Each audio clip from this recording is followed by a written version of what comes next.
All right, guys, so we're going to go ahead and get started. I am Dr. V, and this is Ann, and together we are co-hosting Tribe Talk Live. So we're super excited to have you here with us today.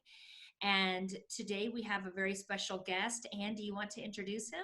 Absolutely. I'm really excited that you're here. Dr. Rodger Murphree is a board-certified chiropractic physician and board-certified nutritional specialist. Now, he is an internationally recognized fibromyalgia expert. His Murphree Method, a combination of functional and orthomolecular medicine, has helped thousands of patients get healthy and feel good again. He's the author of 3 books for patients and doctors, including Treating and Beating Fibromyalgia and Chronic Fatigue Syndrome, Treating and Beating Anxiety and Depression with Orthomolecular Medicine, and Heart Disease, What Your Doctor Won't Tell You. Now, Dr. Murphree is a frequent guest on local and national radio and television programs, including NBC, Fox, and ABC. He writes for several professional and public health-related publications. So a wealth of expertise to share with us today. Dr. Rodger, thank you so much for being here today.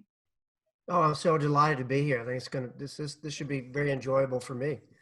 And our topic today, we're talking about something that a lot of people are going through right now, which is sleep problems, stress, and how all of that combined really affects the immune system.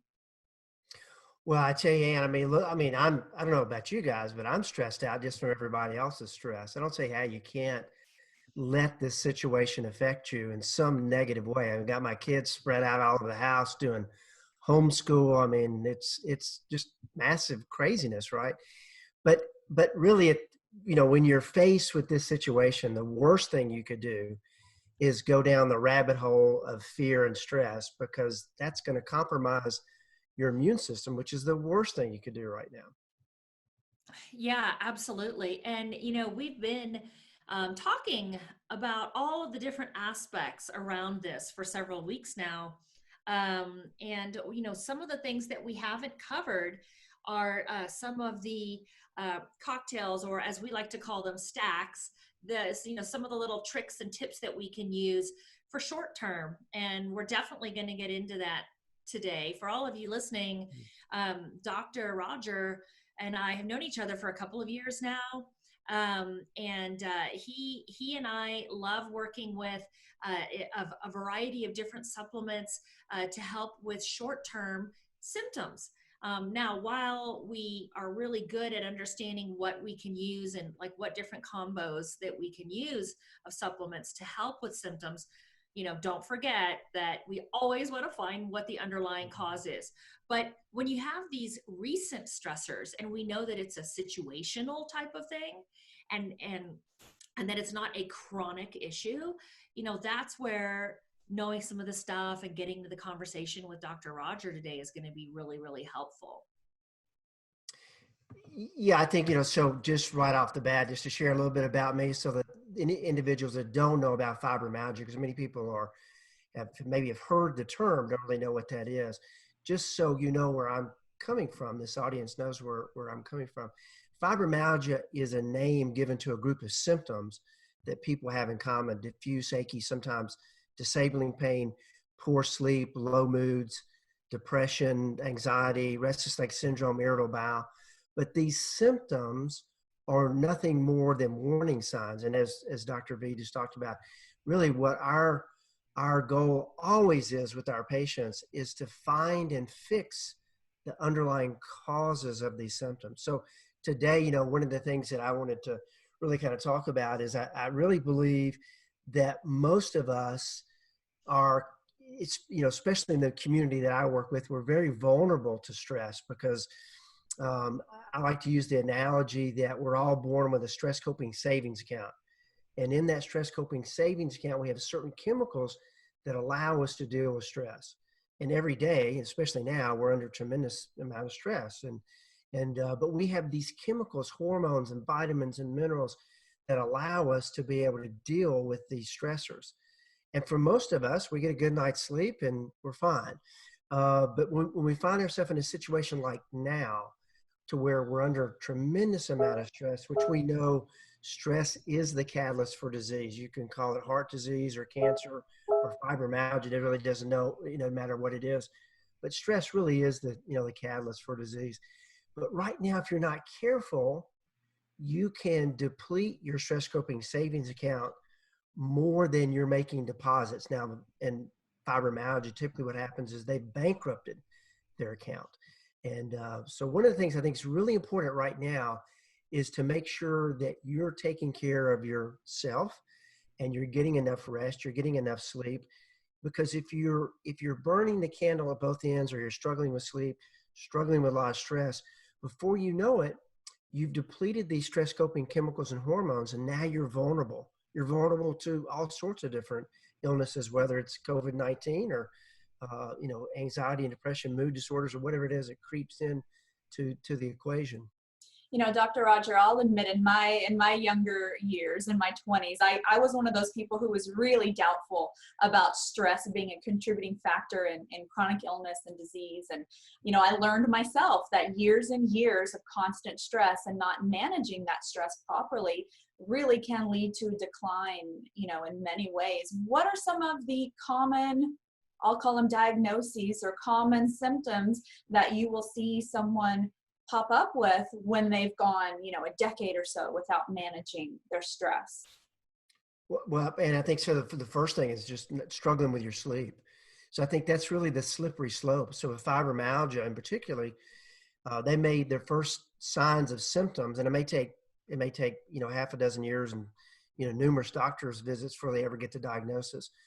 But in that period of time, they may start off with some diffuse achy muscle pain, maybe some fatigue. But what really puts them over the edge, and I think most everybody who suffers with chronic illness, whether it's fibromyalgia, type 2 diabetes, heart disease, obesity, whatever it is, I think it's the poor sleep, the consistent, sabotaging your sleep on a consistent basis, where you're going week after week, month after month, in some cases year after year, where you're just not getting enough sleep. And when that happens, you're going to find, obviously, you're going to be tireder than you should be. But you're also going to be more likely to have diffuse achy pain, because when you're not getting deep restorative sleep on a consistent basis, your inflammatory chemicals go up. So you're more likely to have pain. Your pain threshold goes down. So when your pain threshold goes down, pain is magnified.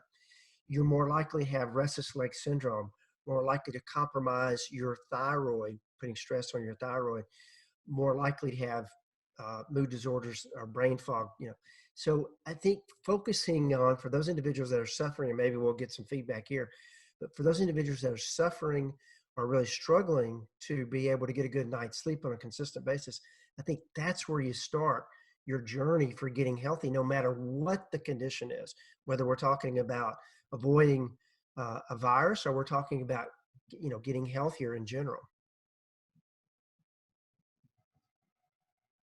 Dr. V, you're on mute. There you go. There we go. Sorry.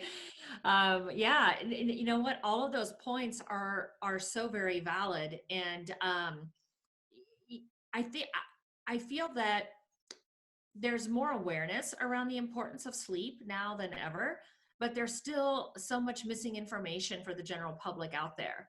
And so, you spending some time to explain that, I just think is just super, super valuable. For all of you listening, we do talk with our clients a lot about sleep. Sleep is one of the things that we really have to work on. And sometimes it can be something simple, as what the underlying cause is. And sometimes it can be a little bit more complicated, but the sleep is where your body totally regenerates itself, just like Dr. Rodger said. And also, our body actually does a lot of detox work as well while you're sleeping. And so, super, super important to work on that. Yeah, absolutely. So when you're getting deep restorative sleep, what's happening, the body's repairing itself. That's really the opportunity that the body has to do that. Otherwise, it's in function mode all the time. So that deep restorative sleep, the body's healing itself. It's purging toxins out of your system. It's making human growth hormone, which can repair damaged tissue. It's making stress coping hormones like DHEA and and building up cortisol, giving you a chance to build that up throughout the night to where it's at its highest in the morning. And I think that, again, if you're struggling with your sleep, that's where you want to focus. So for my patients with fibromyalgia, unless I can get them going into deep restorative sleep on a consistent basis, then I'm going to have a lot of trouble with all the other symptoms that show up. And then the other part of that is, I think that's a lot of individuals have this underlying stress anyway. You're a nervous Nelly, and maybe you have some anxiety issues, maybe you have some panic issues. But for those that maybe aren't even at that end of the scale, but you just feel just stressed out all the time, I think what you need to realize is that you're depleting certain chemicals that your body needs to be at optimal levels to allow you to function in a way that you can resist, diseases of all kinds. So I think the other thing we probably need to talk about is those individuals that are struggling with anxiety. There's some natural things that you should be doing that can help reduce that anxiety, like L-theanine and gamma aminobutyric acid and 5-HTP, some of these over-the-counter supplements that are widely available that can make a huge difference in toning all that stress and anxiety down. Dr. Rodger, you mentioned something, I'm sorry, Dr. B, you mentioned something that I wanted to get back to really quick. You said something very interesting that I think a lot of people do. And you said a lot of times we sabotage our sleep. So explain a little bit what you mean by that, by sabotaging our sleep, and how we start to recognize those things in ourselves. So I think what happens is people don't put enough importance on sleep. I think we're guilty. I mean, I'm guilty too sometimes of trying to do too much too late, and before you know it, it's midnight, 1 a.m., and you got to get up, you got things you got to do the next day. And I think that for the majority of the go-getters, in particular the type A's, that's the problem, is that you just don't allow yourself to wind down. So we're doing things that self-sabotage ourselves by working in bed or looking at our iPhone during, got it sitting there in the middle of the night and we're checking it during the middle of the night. Or we're just on our tablet in bed, or we're watching TV in bed, or maybe we have a workstation in our bedroom and we're working in there, then trying to somehow turn that off and go to bed at night. And I think that so many people don't really know what good sleep hygiene is, and they just accepted the fact that they're poor sleepers. And when you get into that mindset, that is self-sabotaging, because you've already decided that you really don't need a lot of sleep, when really everything you should be noticing about yourself, whether that's weight gain or high blood pressure or anxiety or depression or chronic just achy kind of pain, all those are being driven by poor sleep. And one of the things that I was thinking of too is you mentioned, people like watching television, or they're on their tablets and they're on their phones. Not only are there issues with blue light that is shutting down melatonin production that is supposed to be really ramping up so that you can go to sleep and have that restorative sleep. But what are you watching right before you go to bed? What are you watching? Are you watching, that tiger show, which is just ridiculous? There's nothing positive in there for you. I mean, it's not scary, but it's just like full of just silliness. What about Ozarks? Greg and I were looking for something just to kind of tune out and watch. Well, we watched that, and on our second night of watching it, we noticed we weren't sleeping well. Oh my gosh, of course, right? Because what are you looking at right before you go to bed? What are you sticking into your brain? You're sticking all this stuff of, scarcity and fear and all of this uncertainty from the show. Plus, you're combining whatever you saw on social media and on your local news, mainstream media. And so you're filling your brain with all of this, added fear and added stress. Your body is not going to be able to sleep well. You're not going to have restorative sleep. And we have to remember that, what you think and what you allow your ears to hear and your eyes to see are going to have a direct correlation on your biology and on your genetic expression too. So we have to be really, really careful. Now we're doing things like, we realized very quickly, because we understand this whole concept, right? But we just thought, oh, let's watch something that's like action filled. We were like, oh, that was like the wrong thing to Mhm. watch.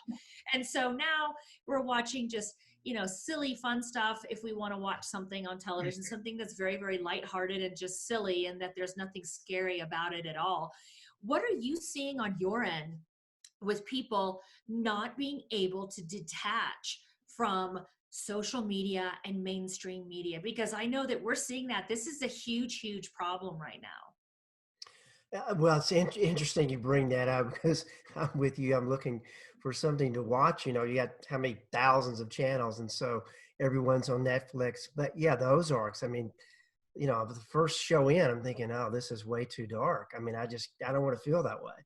Then Better Call Saul. I mean, the first 2 or 3 seasons were good, and then it got darker and darker and darker. So totally get what you're saying. But I think right now what I see for my patients is that they're just wallowing in like a pig in mud, social media and the news all day long. Many of my patients are on disability with fibromyalgia, and so they don't work. Of course, everyone's at home now anyway, I guess. But they're just saturating themselves with this negativity. I think you need to be aware. I mean, you definitely need to be aware of what's going on. But there, if you kind of tune in the morning and you tune in the afternoon, you get it all. There's no need to be on your phone looking at the news all day long and seeing the death counts and the spread and everything that's going on.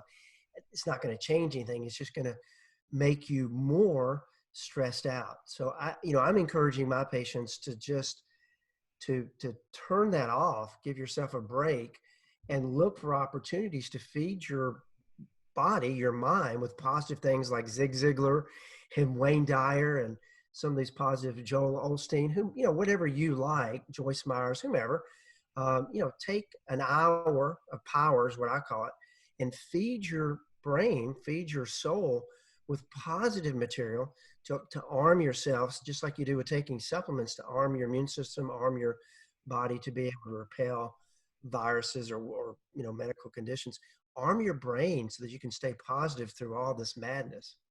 And we got some suggestions coming in here on the chat box. The Hallmark Channel, Ashley recommends, Disney Channel, House Hunters, cooking shows, all those types of things are way more positive shows you can watch during the evening. And I saw a report the other day that talked about how during this, lockdown and the coronavirus situation, how more and more people are reporting that their dreams are much more vivid, or they're having, end of the world type dreams. And so I found that very fascinating, in that directly shows the connection between what we feed ourselves with all day long, as far as visual images, plays such a huge role in the quality of sleep we get, the types of dreams we have, and that's so connected to our overall well-being. You can't deny that stress and sleep connection. Yeah, absolutely. And again, going back to the whole stress, the concept of that, when you get under stress, real or imagined, whether it's real or not, a TV show can be just as stressful as a real life event. But when you're under that stress, your body can't tell the difference, and it's releasing certain chemicals that you need to be able to deal with that stress. And for most of us, that's no problem. But for some individuals who have long-term health issues or have struggled with sleep or get really run down with a thing called adrenal fatigue, what they see now is stress becomes more magnified. So little things that normally wouldn't bother them right now, maybe bright lights, loud noises, things that they would never think anything about, start to become more pronounced, more of a stress to them. And a big reason is they're depleting things like serotonin, the happy hormone. Serotonin is the feel-good hormone. And when your serotonin level goes down, what you see is that your pain threshold goes down, so you have more pain. Start having this achy pain, not sleeping as well because of that. Start to see that your mental clarity is not as good as it was. That's low serotonin. But the big thing is just your moods start to, really go down. And then if you just feed yourself with all this stress, you can continue to see this downward spiral. I know, Dr. V, with your mood disorder patients, I know we've talked about this. You get in this cycle and you just can't get out. Mm-hmm. And that's, that's my fear for my patients, is for the ones that I work with one-on-one, we've spent a lot of time reestablishing that deep restorative sleep, getting them on the right supplements to make serotonin, making sure they fix their underlying issues with thyroid and adrenals. But if they're not careful, they can self-sabotage all that. They can let themselves get in this cycle, and before you know it, now their sleep is thrown off, and now they start having all this anxiety, and all these health conditions start to show back up. Yeah, that's so true. You can't out supplement a bad diet, but you can't out supplement a bad lifestyle, bad lifestyle choices either. So, we've just spent now a good probably 10 minutes talking about this, guys. And the reason why is because this is so important. You can so easily fall into the rabbit hole. And if you are watching this and you've already fallen into the rabbit hole, just sit back for a minute. It's really hard to think logically once you get into that space. And that's where a lot of the world is at right now, which is unfortunate. Sit back and think about, what are you doing every day that took you down that rabbit hole? All right. And if you can admit to yourself, if it's true, of course, that, well, I've been overdosing on social media. I've been jumping into fights with people on social media, and I've been reading all the arguments on social media between people, and I've been watching all the mainstream media.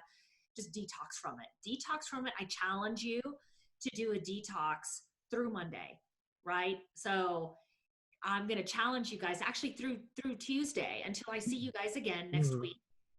Why don't we do the challenge? I can promise you nothing's going to happen that you have to know about between now and when we see each other again on Tuesday. Detox from it. Instead, let's read some books, right? Nothing scary. Read some like self-help books right now, okay? On mindset and stuff, right? We've got a lot of different books. There's so many good ones out there. Do some vision boarding, write in your gratitude journal. And remember, you can write what it is that you desire, never what you want, because if you say, I want this, then you're implying to the universe, you're telling the universe that you don't have, that you're without. So you speak as if I am, things that you learn in the Bible, little tricks that maybe you didn't learn from your pastor, but you speak in the I am mode, and that, I am grateful for, and I am excited about all of these things that you have in your life, and you will start to manifest that. And you just detox from here through Tuesday, and let's see how you guys feel. We can do a checkup on that. We're going to ask everyone on Tuesday and see who took part in that and how that went for you. Dr. Rodger, let me ask you a question, because there's a couple coming in here in the chat box. And Helika's asking, what would you suggest to do in the morning if that's the most difficult time, waking up, even if you slept 8 to 9 hours? Mm-hmm. Well, so I think you look back at your sleep and you see you're doing everything you can to make sure that you do get the best sleep. But if you feel like you are, you fall asleep within 30 minutes of hitting the pillow and you sleep through the night, or because most people do get up in the middle of the night, whether that's use the bathroom or whatever that is. But as long as you can go back to sleep, then you're in good shape. So the first thing in the morning, you want to, if your energy is really zapped, then my suspicion would be you probably have a thing called adrenal fatigue. So your adrenal glands are your stress coping glands, and they allow you to be able to have stamina and resiliency to stress. First thing in the morning, your cortisol, one of the hormones in the adrenal glands, should be at its highest. And so first thing in the morning, when you get out of bed and the light reaches you, and you're up, you should see that your cortisol level should be at its highest, and you should feel rested. If you don't, then that's my suspicion. Now, what would be some signs of adrenal fatigue? Low blood sugar. So if you miss a meal, you feel bad. Low blood pressure, although you could have high blood pressure too.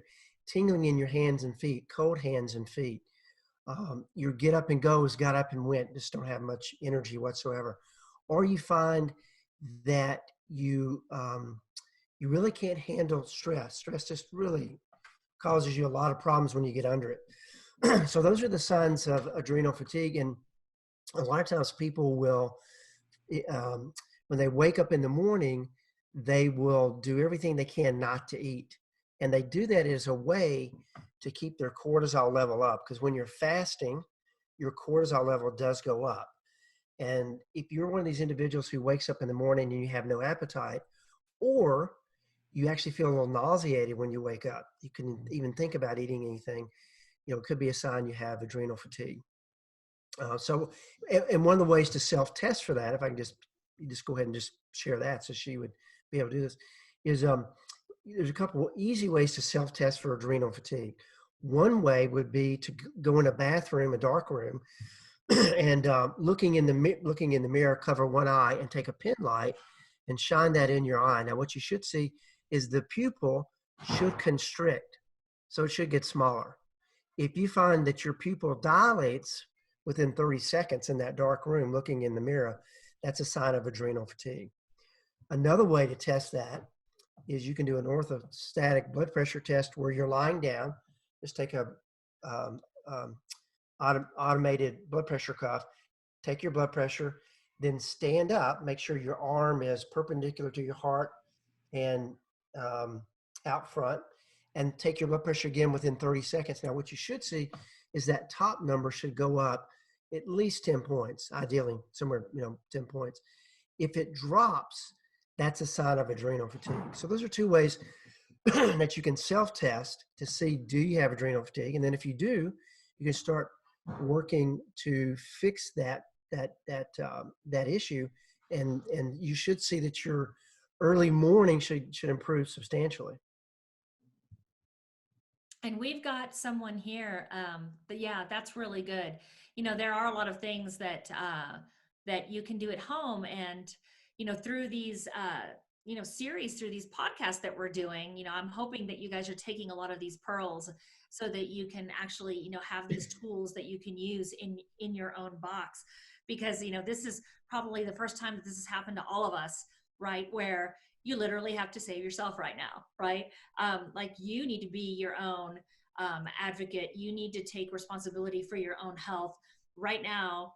People can't even get in to see their doctors. But people like all of us here who are hosting this with you, for you guys today, we have been teaching, and we advocate that you guys learn. Don't put it in the hands of somebody else. It's not someone else's responsibility. It's your responsibility. And so, take these little pearls that you learn each week and write them down in a notebook. Write this stuff down so that you can learn how to be your own doctor, right? And I'm not saying that you don't sometimes need to go out and see the professionals, because, like, that's what we all do. We're all here to help teach and help guide. But there are a lot of things that you can do for smaller issues, like what Dr. Murphy is teaching. Things that you can do. And if you just have a little bit of background and you understand some of this stuff, then you can take more responsibility. Someone's asking, and I think I know who this is.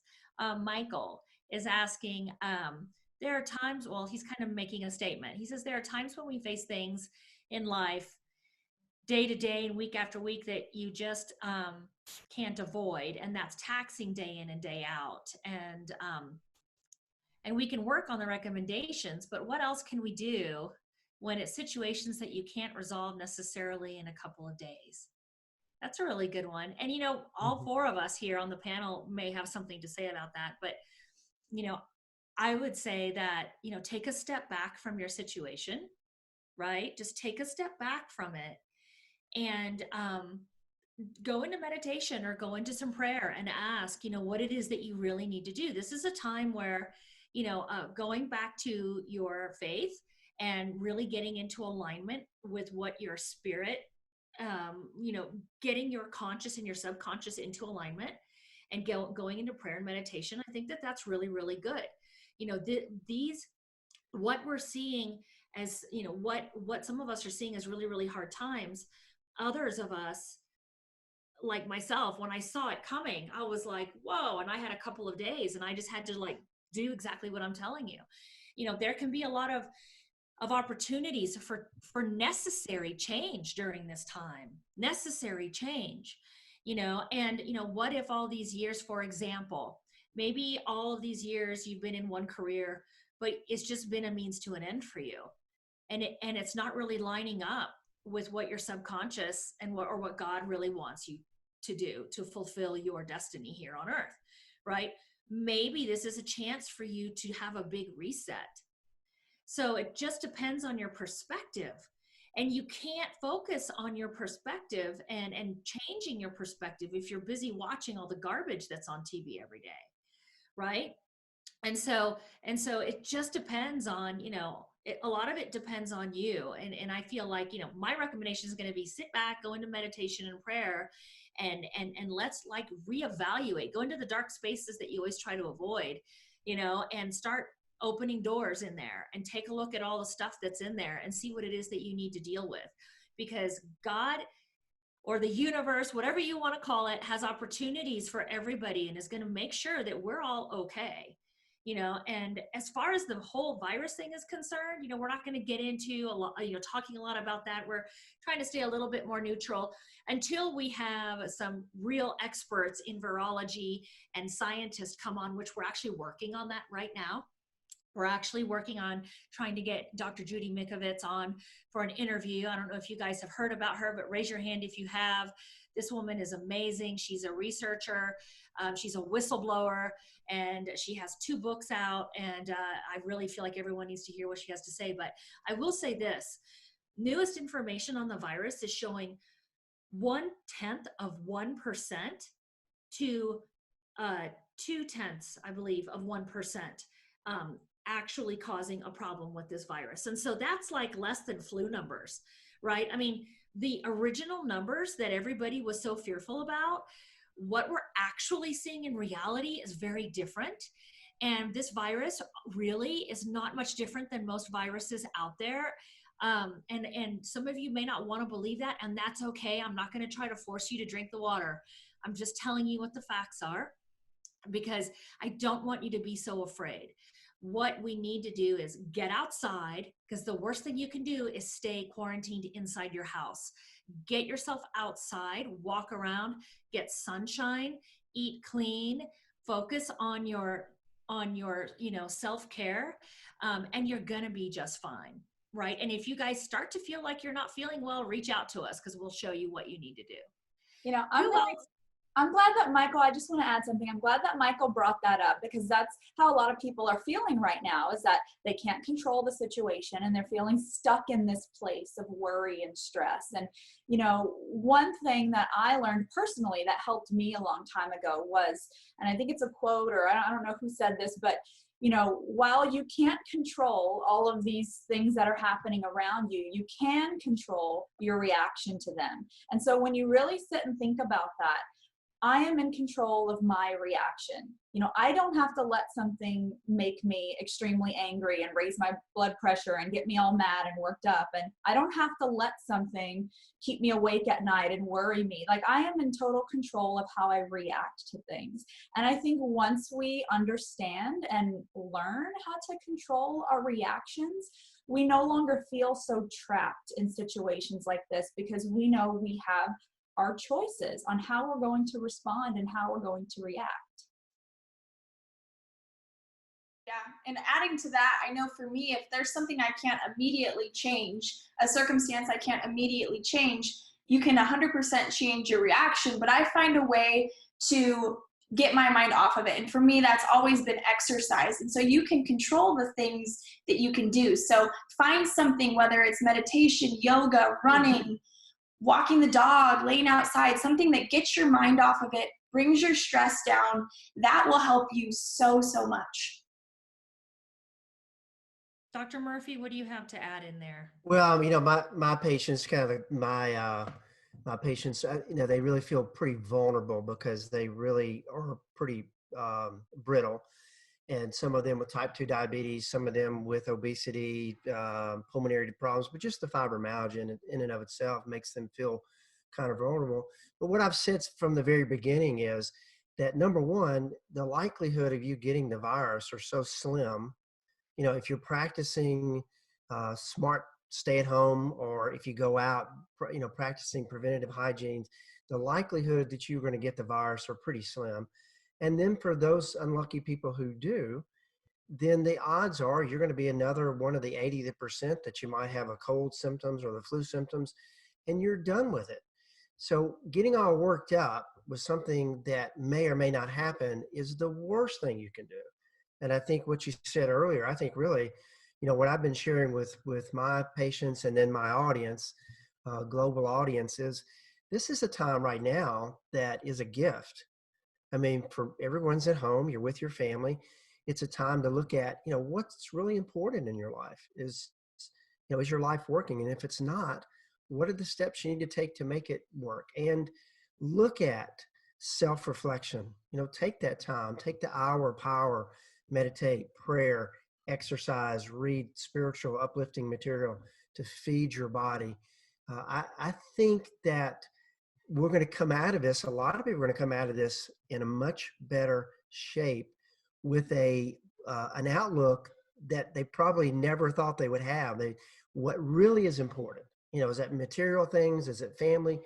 I think we're going to see that the people that spent the time wisely in quarantine, hopefully it'll be over soon, but those are the people that are going to come out of it and think that, this maybe was a little bit of a blessing. Absolutely. I want to circle back around a minute because we were talking about cortisol levels, and we have another question that came in from Gina. And she's asking if sleep apnea, even if using a CPAP, if that would affect your cortisol levels in any way. It could, absolutely. And so then, you want to know about sleep apnea, and that typically, or with my patients, and all I can do is speak in my crowd, but for the majority of them, they have a weight issue. And that's not always true with sleep apnea. So I don't want to step on anybody's toes or say anything that would be offensive. But for the majority of my patients, it has to do with losing weight. And so it's looking at what's the cause of the sleep apnea. And like anything, what's the cause of pain? What's the cause of anxiety? What's the cause of high blood pressure? Finding that and start to address that. If I can, I want to mention this real quick because I'm gonna forget to give it, and I want to give this out as my gift to this community because I think this is so important. And it may be the audience that's here right now, maybe they don't need to hear this, but I wanted to share my sleep protocols real quick. It's super important that, again, I really believe that's where you put, people are talking about vitamin C and elderberry and zinc, and all those things are wonderful. I mean, I recommend those. I have them on my website for my protocols. But making time to allow your body to repair itself is the key. Because, we're self-healing dynamos. We've got this innate healing ability that God gave us that if we just take care of it, we're going to be fine. We have a new stomach lining every 3 days. We don't have to think about taking 12 breaths per minute. We don't have to think about pumping blood through 60 miles of arteries and veins. We have this self-healing mechanisms in our body that are there. We just have to take care of it. So for sleep, real quick, Ann, I recommend, especially if you have any kind of low moods or mood disorders, that you use 5-hydroxytryptophan. You can buy that over the counter, 5-HTP. My patients start with 100 milligrams, and they take that 30 minutes before bed with a little bit of grape juice to help the 5-HTP get past the blood-brain barrier. If they don't fall asleep that night, then the next night they go to 200 milligrams, and then if they don't fall asleep the next night, they go to 300 milligrams. If they're still not sleeping on 300 milligrams of 5-HTP, that's when I would recommend melatonin. 5-HTP increases your melatonin level by 200%. But it also is the happy hormone. It also reduces anxiety, helps with mental clarity, helps reduce IBS, helps to raise your pain threshold, helps to reduce stress overall. So I like 5-HTP to start with, and then and only then, if it's not working, then you would add melatonin anywhere from 3 to 10 milligrams. And then in the middle of the night, if that's allowing you to fall asleep, but you're still having issues waking up in the middle of the night and you can't go back to sleep, then I like things like Pharmagaba or gamma aminobutyric acid or L-theanine or some things that you can take in the middle of the night to help you go back to sleep. My patients take a formula that allows them to combination of these things, and they're able to fall back asleep within 15 minutes or so without feeling hungover or dopey the next day. But that's the real basic sleep protocol. So for those of you that were waiting to get that, hopefully, that's going to be helpful for you. Yeah, those are really, really good. And you guys can reach out feel free to reach out to Dr. Murphree. You can Google him. He's easy to find. Or you can reach out to us. We can help get you your supplements that you need. If you're looking for something, again, remember, this is really going to be mainly for short-term stuff. These are not like long-term fixes for stuff. This is for, because you might feel stressed out right now. You've got like all the kids running around the house. You can't get away from your spouse, whatever it is, right? Like this is for short-term stuff, right? If it's been a long-term chronic issue that you've had for many, many years, you really need to go a little bit deeper with it. Someone is asking about how many hours that they should sleep. That was a part of a couple of questions in there. But how long everyone should sleep, genetically, you can look at that and you can really understand what you need for you. But in general, people need around 8 hours. Some people genetically do better with 8.5 hours. Some people do really well with 7 hours of sleep, but on average do 8. And right now, this is a great time for you to get to check it out. If you are, not having to get up and go work at, get up at 6 o'clock to go work or whatever, practice some sleep hygiene. Try getting to bed, by 9:30, 10 o'clock, or 10:30, right? And then just let your body sleep, and let's see where you feel good. If you really pay attention to your body as you're working on your own self-healing and you're working on your self-care, your body will tell you what it needs. Absolutely. We've got a couple people asking about anxiety, and we know anxiety and quality of sleep are so closely related, but a couple people are asking, as far as supplements, is there anything you recommend, during the day to help with levels of anxiety? So I really like L-theanine. L-theanine raises the alpha brain waves, so it's very calming, very relaxing. It's the same brain waves when you meditate. It won't make you feel dopey or tired or sleepy. In fact, it actually increases your mental clarity, even though it's very calming. So I like L-theanine. Some people will find that 100 to 200 milligrams 2 or 3 times a day on an empty stomach is all they need. Some people will find that L-theanine may not be strong enough for them, and they could try gamma aminobutyric acid, or GABA, G-A-B-A, 500 milligrams to 1,000 milligrams 2 or 3 times a day on an empty stomach. Those two things I use routinely in my practice and get really good results. There's all kinds of things out there that are adaptogens like ashwagandha and rhodiola, rolola. I can't say that, it's a mouth. But it's a form of rhodiola. So there's some other things out there. But for my patients who have anxiety, the first thing I want to do with them, along with deep restorative sleep, is to calm everything down, because that nervous energy is exhausting, and that nervous energy will deplete your stress coping chemicals and hormones that you need to really feel good. And I like, again, L-theanine, I think is great. You can buy that, find that anywhere. And if you don't find that that's strong enough, then gamma aminobutyric acid or GABA, one of those two. Okay. And to kind of add on to that, and maybe both of you want to chime in on this, someone runs out and buys a bunch of these supplements and starts taking these, and they've never had any kind of testing done. They don't know anything about what their underlying conditions may be. Is there any harm to taking any of these, or taking too many of certain supplements? What should people kind of watch out for? Those two supplements mix well with just about anything. Now, the only thing that I would caution, if you have bipolar disorder, I would definitely work with your practitioner.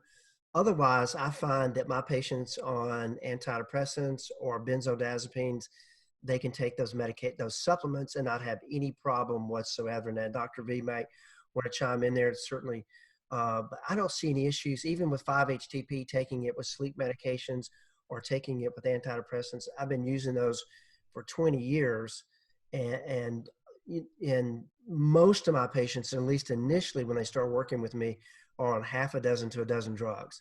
Now, as I start working with them, they're able to get off, 95% of them are able to get off everything.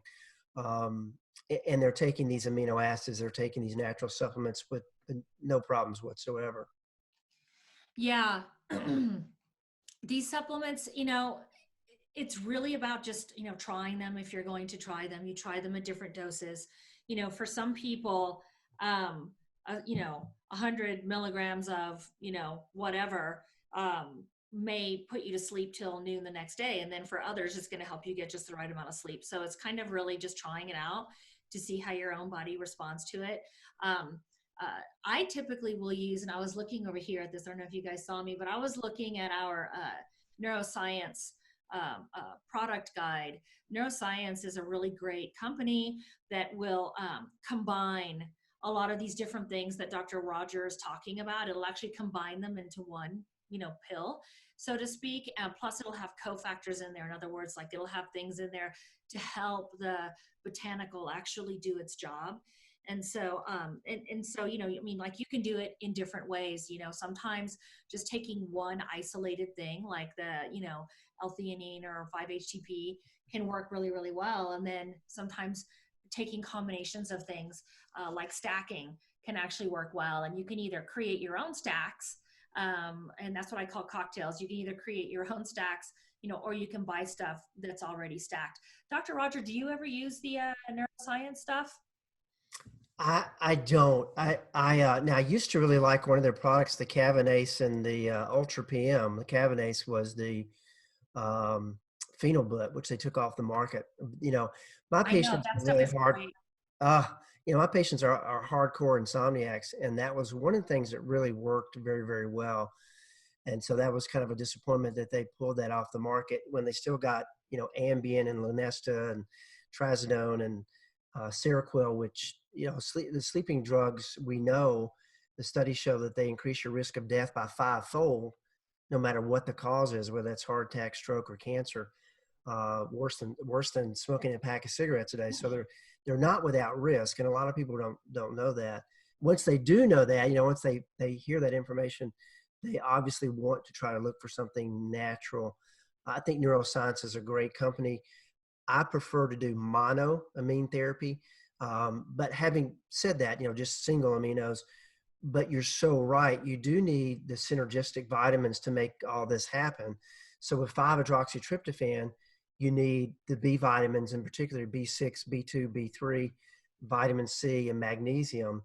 So I recommend everybody take a really good, optimal daily allowance multivitamin. I think 29 years of doing this, it never fails to amaze me.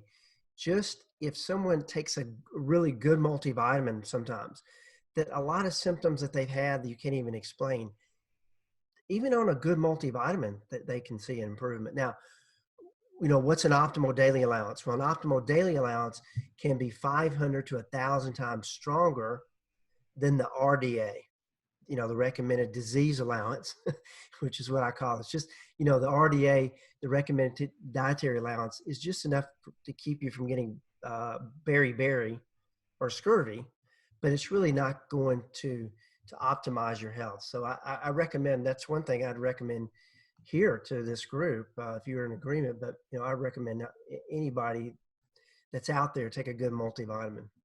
Yeah, that's such a good idea.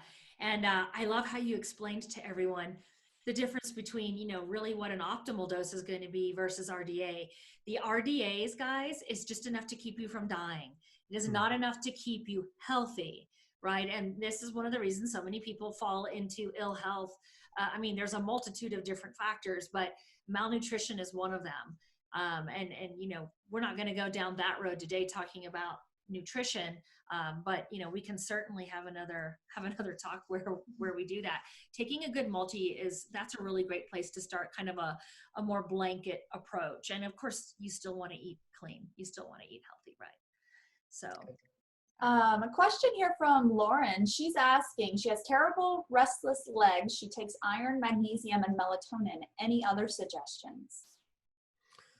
It's really smart of you, very astute if you're taking the iron, because what we see, if your ferritin level is below 50 now, they'll tell you that if your ferritin level is above 7 or 8, that you're normal.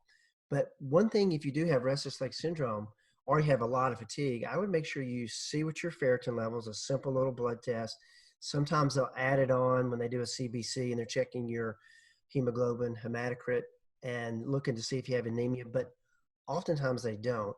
And that ferritin level, if it's below 50, then I'd recommend you take iron. If you're not anemic, you shouldn't be, especially as a female. Then I wouldn't recommend you taking, I wouldn't recommend taking additional iron if you're postmenopausal in particular. What else could you do? It sounds like you're doing some really smart things. If you're still struggling with the restless leg syndrome and you're taking magnesium, which, you might want to bump that up to bowel tolerance. Magnesium is a natural muscle relaxer. It relaxes tight, achy muscles, but it also relaxes your colon. So if you take too much, you can get a loose bowel movement. But I would bump that up to bowel tolerance, and then I would maybe try the 5-HTP. Start off with 100 milligrams, increase it each night to see if you get into a deeper sleep. What I find, Ann, is with my patients, and probably the majority of them have restless leg syndrome, once I get them to going into really good deep sleep, restless leg syndrome is gone, and they can get off their they can get off their dopamine agonist, Mirapex, and these other medications that they're on. They can get off those prescription medications pretty quickly. Wonderful. Another question here from Linda. Dr. Murphree, do you like L-tryptophan, and if so, what dosage? So L-tryptophan is the precursor to 5-HTP. So L-tryptophan is an amino acid. It's one of the essential amino acids. You get it anytime you eat protein, hamburger patty or a piece of Swiss cheese or turkey. People associate tryptophan with turkey. But anytime you eat protein, that's going to have amino acids in there. L-tryptophan, though, has to turn into 5-hydroxytryptophan. And for some individuals, just the way God made you, you have a genetic glitch in your kyaneurin pathway, and you can't make that conversion. So we see that in some chronically depressed individuals, see that in some of the population with fibromyalgia. L-tryptophan is fine, but 5-HTP reduces that risk that it's not going to be converted. Now, having said that, some individuals will take 5-HTP, and because it is from an herb and it's not an amino acid, it is an herb that produces this, they may get headaches or sometimes an upset stomach and a lot of times it's an allergic reaction to the herb. And if that's the case, then I'll get them to use the L-tryptophan instead. And people do well on L-tryptophan. And we were talking about magnesium. Linda chimed back in and said whenever she takes magnesium, she gets really wired. Is there a reason why that would be happening? You're weird.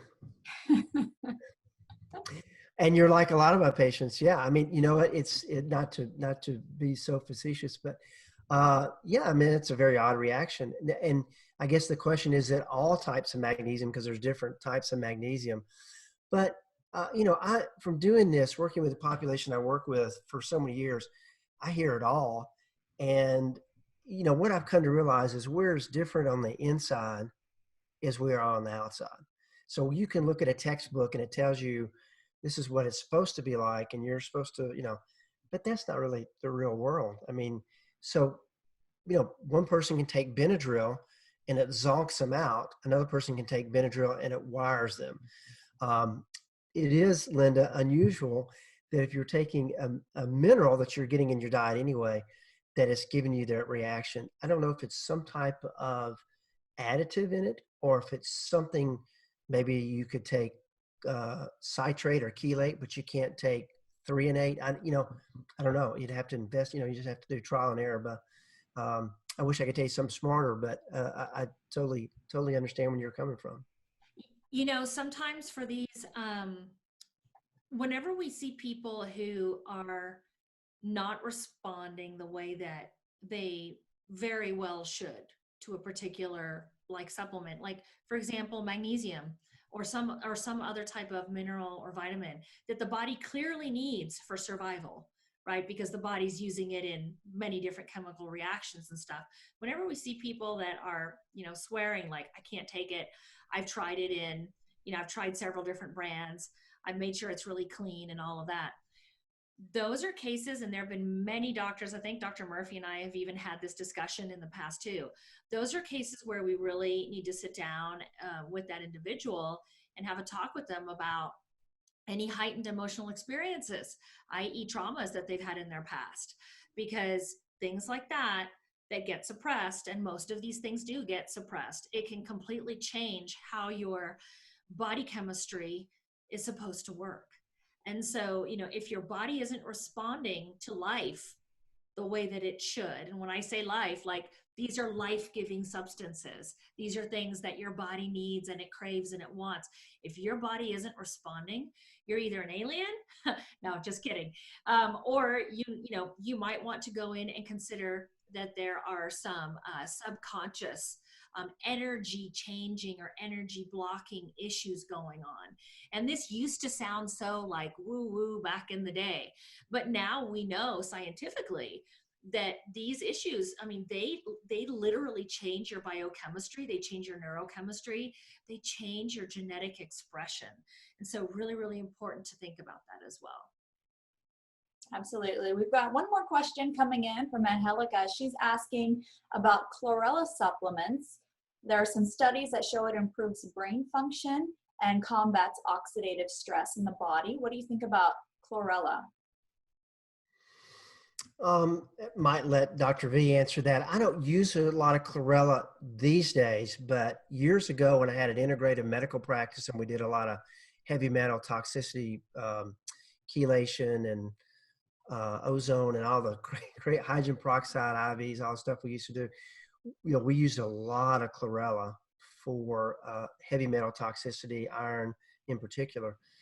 I think it can be it's a super health product for sure, but I don't use it. I can't remember the last time I recommended it in my practice. Yeah, you just want to be careful with chlorella because chlorella is very, very powerful. Mm-hmm. And, you may say, well, I want to take it for more energy and to make more red blood cells and it's, help with my brain function, right? But do you know what else it's going to do? It's going to start pulling heavy metals out of your body. It's going to start detoxing your body. And if you've got toxins in your body, which most people do, and especially if you've had any kind of chronic illness, I would say beware before you just start jumping on chlorella. You could make yourself really, really sick because the chlorella could start getting your cells and your different organ tissues to start dumping toxins. But if you have not done the pre-work to open up your detox pathways, you're going to be in a world of trouble. So I would say, like, let's focus on some other things, maybe aside from the chlorella, if you want to work on your brain function. Wonderful. So another question coming in about sleep, and this one is from Sherry. She says, if you're working an evening shift, is it best to try to sleep right after work or wait until later in the day so you wake up right before work time? And a lot of people who do shift work deal with trying to figure out when they should sleep. What's some good advice for that? That's a tough question. It really is, because I think, what I see in my patients is some of the most difficult patients to work with are people who do shift work. I would take care of a lot of nurses, a lot of health professionals, even doctors that are on night shifts. And it really just messes up your circadian rhythm and makes it difficult. I think it's best if you try to keep, number one, if you can, which oftentimes is hard to do, you stay on the same schedule. And whatever that schedule is, you don't, your sleep schedule, you don't deviate from it. I find that most people on that night shift or third shift, whatever it is, swing shift, they need some time to wind down, just like you would if you came home from work, and then go to sleep. And then you have a little bit of time before you get up and you go back to work. So I think you want to try to structure it like like a normal person would, even though you're not, it's not normal. I mean, that, working all night and sleeping all day is not normal. Yeah. And, if you find that you can make some adjustments to your lifestyle and your sleep patterns and stuff with the shift work that allows you to still feel good and function, then that's really good news. But if you're finding that you're doing everything that you can and you're slowly going downhill, that's a huge warning sign, because, you know, that's not what the human body is designed to do. It's not designed to be up all night and sleep during the day. And it's been shown to really, dramatic, scientifically, and I'm not saying this to scare you, you probably already know this, but it's been shown scientifically to really shorten a person's lifespan. And so, but there are some people who can handle that better, just genetically, right? It's all in your genes. And so pay attention to how you feel, as you're doing the best that you can to practice sleep hygiene and making healthy lifestyle choices all around that schedule, and see how you do. And if you're not doing well, let's make a plan B, something. What else can you do? Because, your life is more important than that shift work, right? I mean, I know, we all have been there. Like, we have to work so that we can, pay for a roof over our heads and all of that other stuff. But there's always another option. There always is, right? And so, yeah, just maybe think about that. I think that we've gotten to all the questions. So thank you everybody for chiming in and giving us some great questions to talk about today. And I know we've given some really good tips for everyone to kind of take and start instituting into your everyday practices, really working on your sleep, developing that nighttime routine for sleep hygiene, taking a lot of the stress and the worry and learning how to manage that is definitely going to help if you're dealing with any of these sleep issues that we've talked about today. Thank you so much for joining us today, Dr. Murphree. We would love to have you back on again soon. And, we can talk about some different topics because it's always just so much fun to talk to you. You're a wealth of knowledge. Well, thanks for having me. I hope that I was able to assist some with some good clinical pearls. And this is such a special resource. So I'm glad to see people are being proactive and jumping on here and getting the wealth of information that's being shared on here. I mean, this is stuff you're not going to hear anywhere else. What you're hearing is doom and gloom, and you got to get away from the doom and gloom. You need to be tuning in to people that can help you if you really want to be proactive in getting healthier and living a life of health and vitality.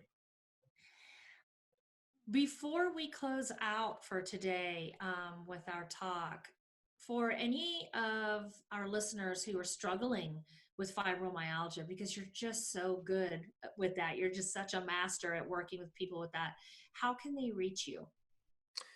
So the best way is just go to the website, yourfibrodoctor.com, spelled out, yourfibrodoctor.com.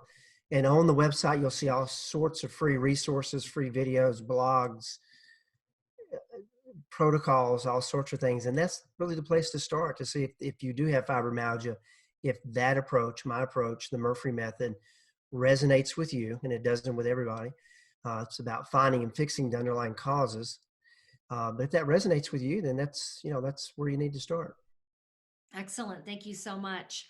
And thank you everyone for watching. Be sure to get outside today and every day, and especially this weekend, and get some vitamin D, enjoy the outdoors. Be sure to be on the lookout for our newsletter. I believe it just went out yesterday or maybe this morning. We actually have a 4-question survey in there, which is, to us, is very important because we want to know what it is that you want to know about. And we've got some really great summits and master classes that we've included at the bottom of that newsletter, so that you can fill your time watching things that are going to teach you about how to take care of you. Stay tuned for next Tuesday. We love you guys, and we'll see you soon.